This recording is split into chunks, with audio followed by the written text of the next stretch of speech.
Hey guys, I had a few people asking about what to do if your big dog doesn't want to stand up while you are working on them.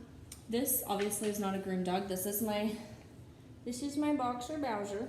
The dog that I was gonna use, his mom came and picked up before I could get this video made, so I'm having to improvise a little bit. But I'm going to show you, I'm going to do it on the ground because I know most of you are not going to have a table to work off of. Thank you, baby.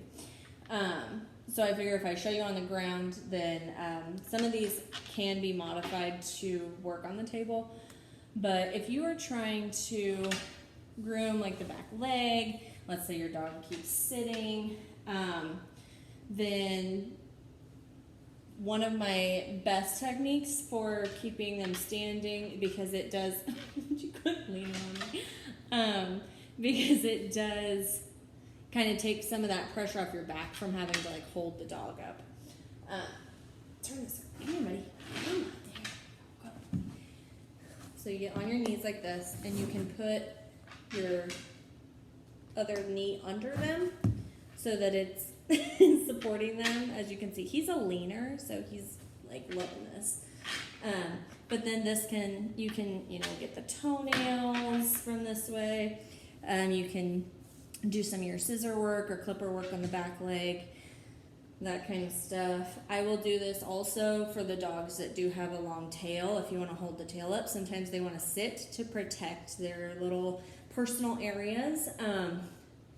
So at that point, you can hold the tail up and they can't sit, so that helps with that also. If the dog is one where you're trying to like get the belly, and so obviously your leg would be in the way with that technique. Come here, hey. Can you sit down? Very good, lay down. Okay. So another one, if you can get your dog to do this, thanks. You can see he's pretty. We're gonna come around this way. He is pretty used to this because he likes belly rubs. But if you can get him to kind of lay on their side or lay on their back like this kid is, then. You can kind of do your clipper work. You can do the sanitary work there.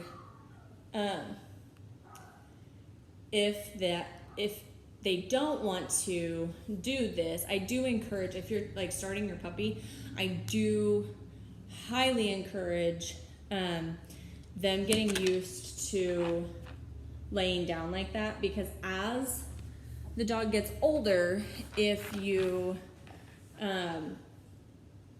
work with them on that, it'll be really, really easy on their older bodies in the long run if they can lay down and be relaxed and let you do some of that work that way. I have done many of my senior dogs, allowing them to lay down so that I could work on them that way. Okay, can you stand up? Hop up. Come on. Good boy. Hop up. No, I know.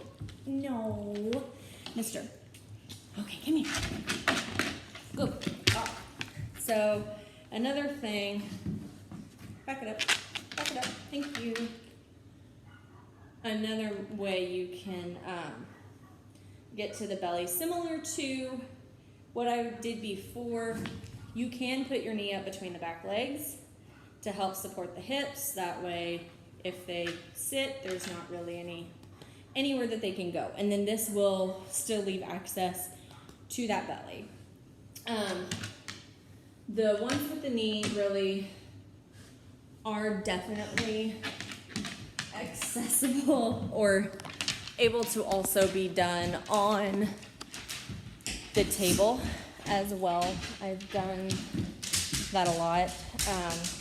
And I even do it for my older dogs if their hips are starting to go or something like that, just to offer them a little bit more support in the hip region.